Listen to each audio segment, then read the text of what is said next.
Здравствуйте, дорогие ребята! Дистанционная образовательная программа «Обо всем на английском» Центра «Радость» – это замечательная возможность совместить приятное с полезным, послушать прекрасные музыкальные произведения, отправиться в путешествие по страницам истории отечественной и мировой культуры и одновременно попрактиковаться в восприятии английской речи. Хорошо, если в ходе занятий вы будете повторять как знакомые, так и новые для вас английские слова, фразы и выражения. Занятия скомпонованы так, что для этого у вас будут все возможности. Премьеры видеозанятий будут проходить по воскресеньям раз в 2 недели, но смотреть их можно в любое удобное время. Главное, не забывайте каждый раз регистрироваться в анкетах Яндекс.Формы, ссылки на которые найдете в описании каждого ролика. Занятия программы «Обо всем на английском» разделены на циклы. По итогам каждого цикла вам будет предложено потренироваться в прохождении тестирования, проверить знания новых английских слов, терминов, выражений, ответить на вопросы на английском языке. Тестирование можно проходить трижды для достижения наилучшего результата. Пройдя тесты всех модулей программы, в конце учебного года вы получите итоговый сертификат Judge of Art, что значит ценитель, знаток искусства. Итак, дорогие друзья, настройтесь на восприятие английской лексики и приготовьтесь к нашему новому увлекательному путешествию.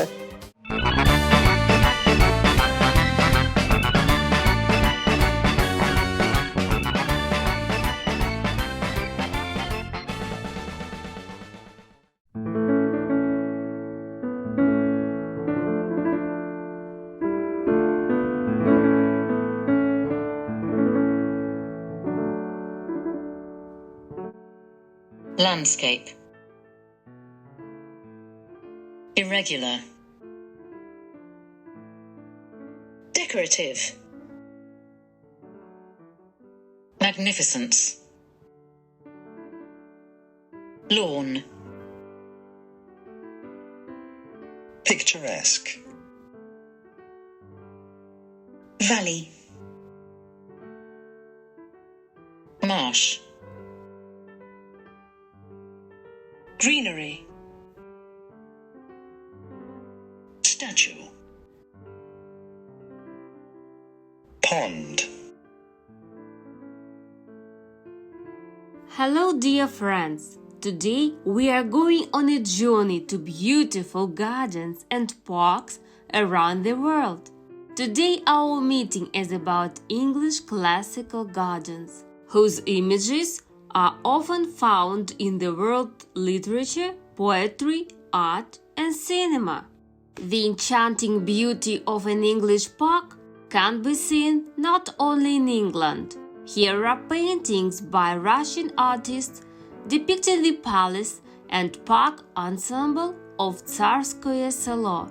Tsarskoye Selo is 25 kilometers from St. Petersburg, where Anna Akhmatova lived and the young Alexander Pushkin studied at school. Anna Akhmatova wrote a poem about Alexander Pushkin at Tsarskoye Selo. Dark-complexioned, he wandered this Alice, was sorrowful on this lake shore, and a century later we cherish the faint stir of his footsteps. A litter of pine needles, low stumps, a dense bristling mat. Here lay his dog-eared copy of Pawnee, and here his stricken hat. English parks and gardens are used in films and television series. For example, here's the footage from Pride and Prejudice, based on the novel by the English novelist Jane Austen. And here is an episode from Jane Eyre, based on the novel by Charlotte Bronte.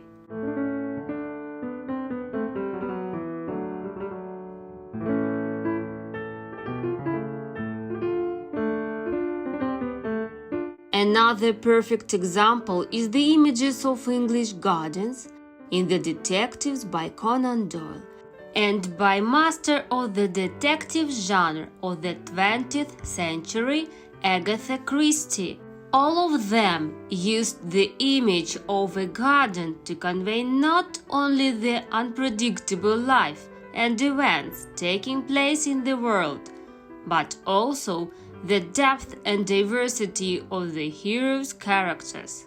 What is so special about the English park? What are its unique features? And why is it so popular? The English park became a new trend in garden art at the end of the 18th century. It is also called the landscape or irregular park, because it was formed as an opposition to the widespread French regular park.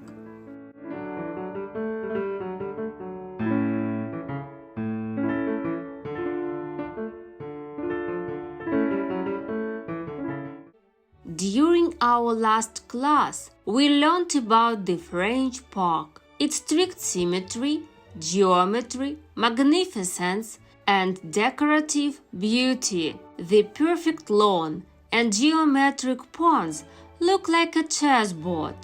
The French park reached its peak of popularity during the Baroque period in the 16th and 18th centuries. A bright example is the Gardens of Versailles, created for the French king Louis XIV. The regular gardens were very popular in other European gardens and were often called French gardens. Such gardens and parks were used as a decoration for European palaces and castles.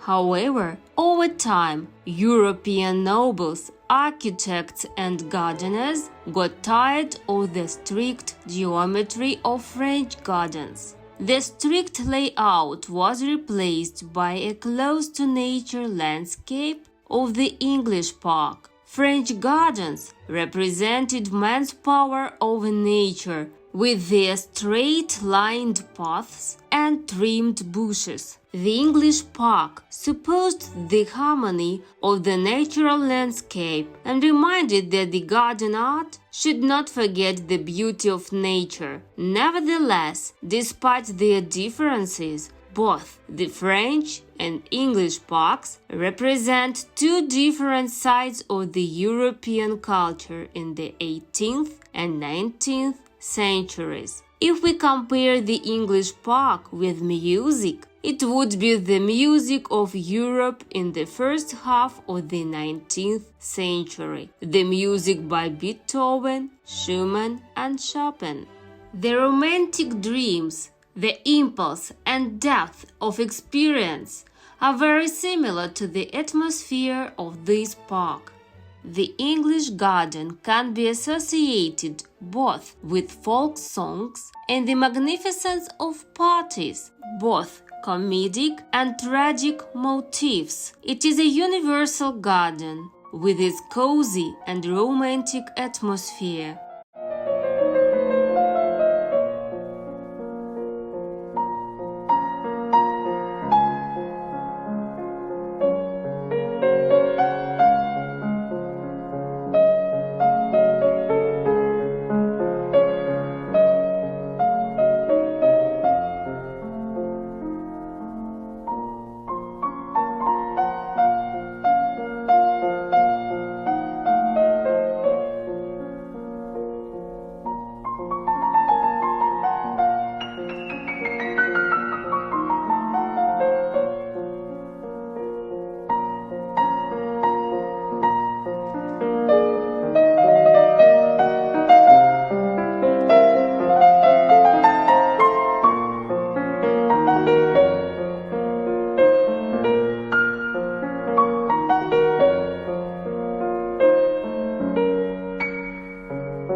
The impression of a natural, wild English park was also achieved by following strict rules. Dozens of gardeners spent hours working in the gardens in English style, creating the illusion of human absence on the wild lawns, rivers full of reeds, large trees and bushes. In fact, the whole composition of the English park was planned in detail. You can see this in the painting by the artist August Talmash called Girl and Roses. A young woman in a white dress bent over to smell a rose.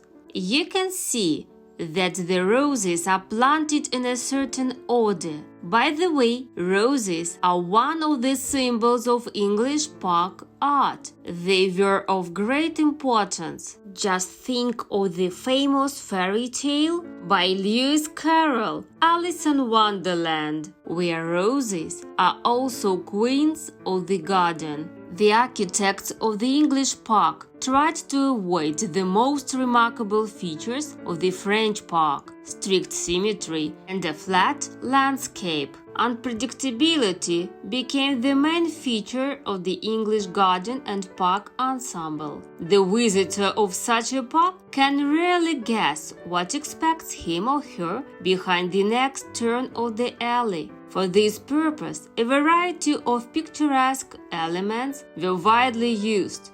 Decorative structures in the form of ruins, small bridges, pavilions, fountains, vases, and even pyramids.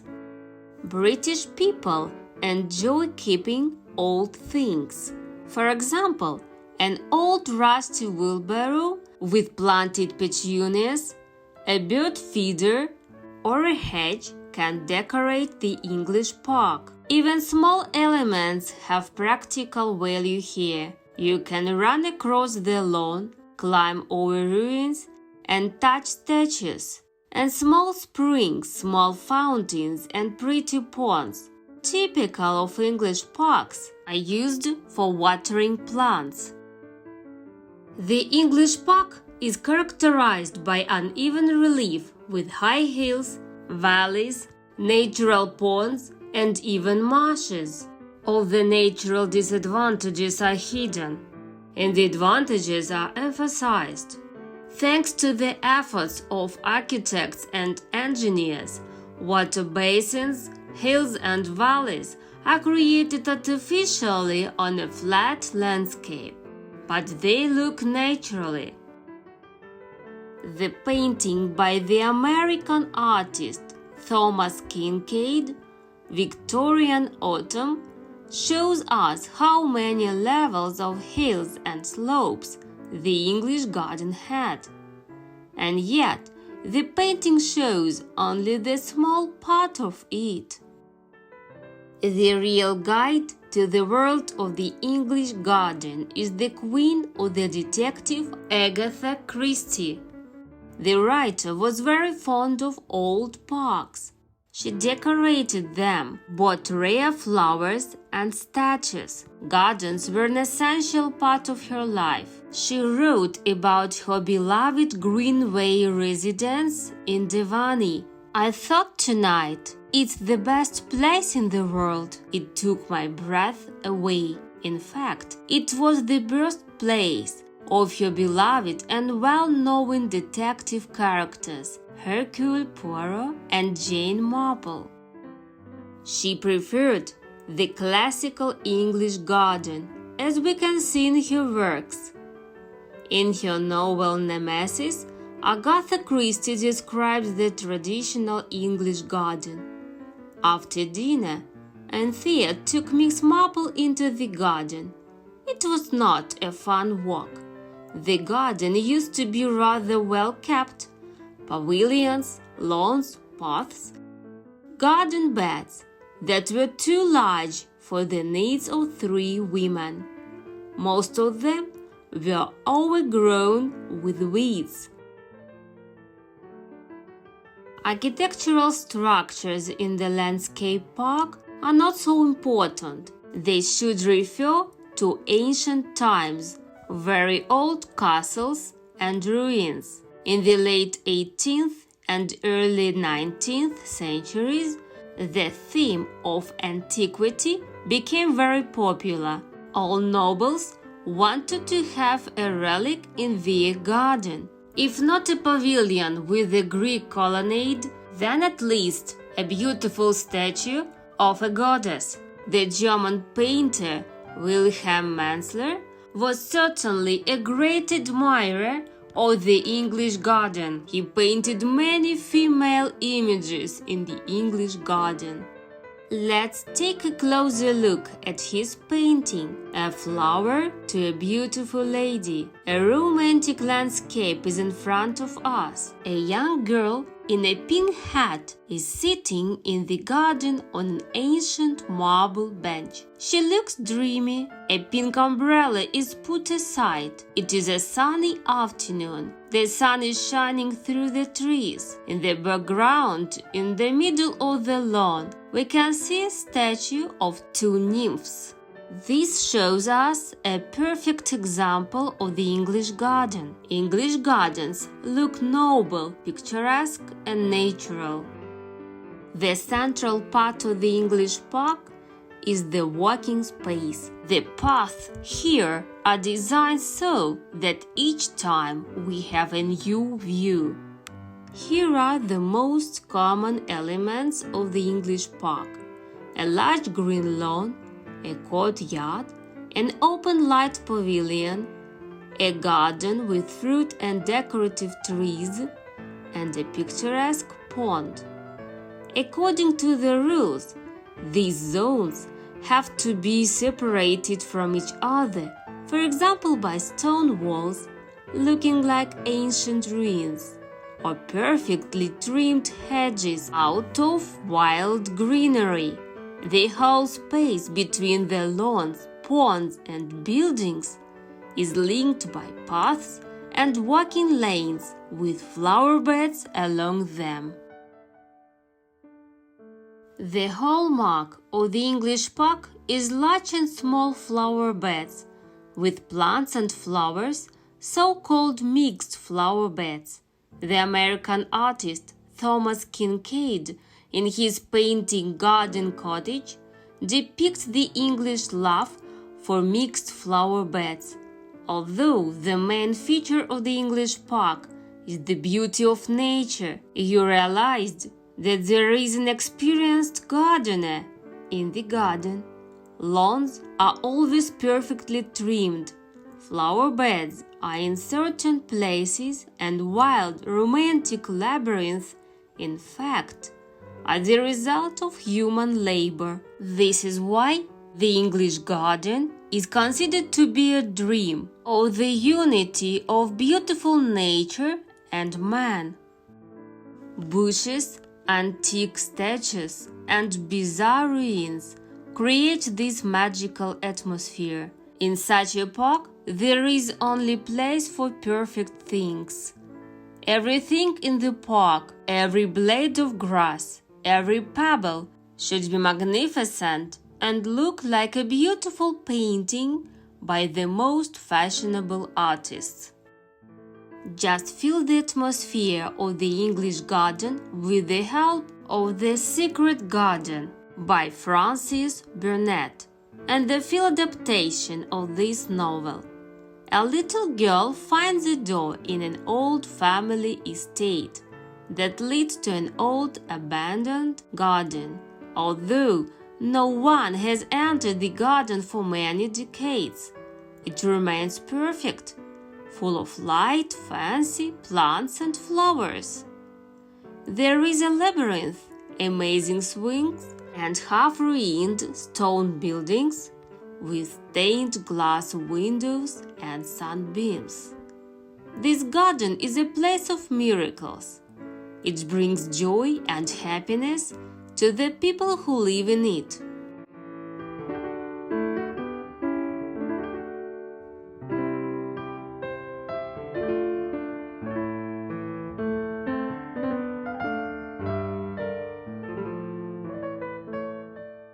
The color of lush greenery always seems to dominate and fill everything. You can't find this in a real forest edge. In English gardens, Alone is essential as it unites the whole composition, creates the background and fills in the gaps, and balances the flower beds. Let's look at the painting Ophelia by John Everett Millais. The famous tragic plot from Shakespeare's work is framed by the emerald, lush greenery that plays the role of the linking element in this painting. One of the first English-style parks was Tower Head in Wiltshire. The garden was created by the banker Henry II Hoare, who inherited the house from his father in 1725 at the age of 20. At first, the estate looked like a simple village landscape with a few ponds for fishing. Over time, however, the estate has become a real treasure of landscape art. Henry II Hoare decided to build a temple for Flora, the Roman goddess of spring and flowers, after the trip to Italy, where he saw the famous garden at Lena. There used to be 2 steep valleys with many springs, and the Stour River flowed below, giving the estate its name. After the dam was built, the valley was filled with water and became a picturesque lake. Under the influence of 2 landscape paintings by the Italian painter Gaspar Dugas, Henry tried to make the garden picturesque. He himself selected small stones to decorate the garden. Everything had to be perfect here, every twig, every river bend. There are statues of nymphs, gods, and children playing in Stour Head Park. For example, if we look into a grotto, we can see a statue of a water nymph and a river god there. As we know, grottos are a Roman invention, a mythical home for mermaids and nymphs. All building materials for its construction were brought from Italy. The garden, which used to give only fruit and vegetables, is now a real treasure. Here, in the greenhouse, there is the largest collection of pelargoniums in the country. The collection started in the early 19th century with rare species from South Africa. So by 1821, there are more than 600 varieties. Nearby, there is an ice cellar, the pride of the park. In summer, it keeps ice from the lake. Next to it, 400 and 500-year-old chestnuts grow. Stour Head Garden is a perfect example of the English garden, like a romantic fairy tale, with beautiful nymph statues, charming palaces, grottos, a tulip tree, fields of rare flowers, and even a real Egyptian obelisk. As well as Stour Head, the English Park in Munich is a bright example of the English park art. It is one of the largest city parks in the world. It has a total area of over 4 square kilometers and is even larger than the famous Central Park in New York and Hyde Park in London.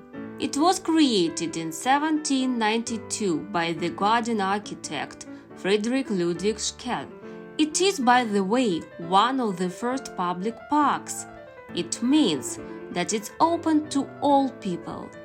Like Stour Head, it is characterized by its wild beauty, richness, and variety of features. There are many lakes and rivers, lawns and groves, valleys and hills, the famous Chinese tower and Japanese tea house, the amphitheater, and a long wooden covered bridge, the historical Tivoli power station, and colorful flowers in the gardens.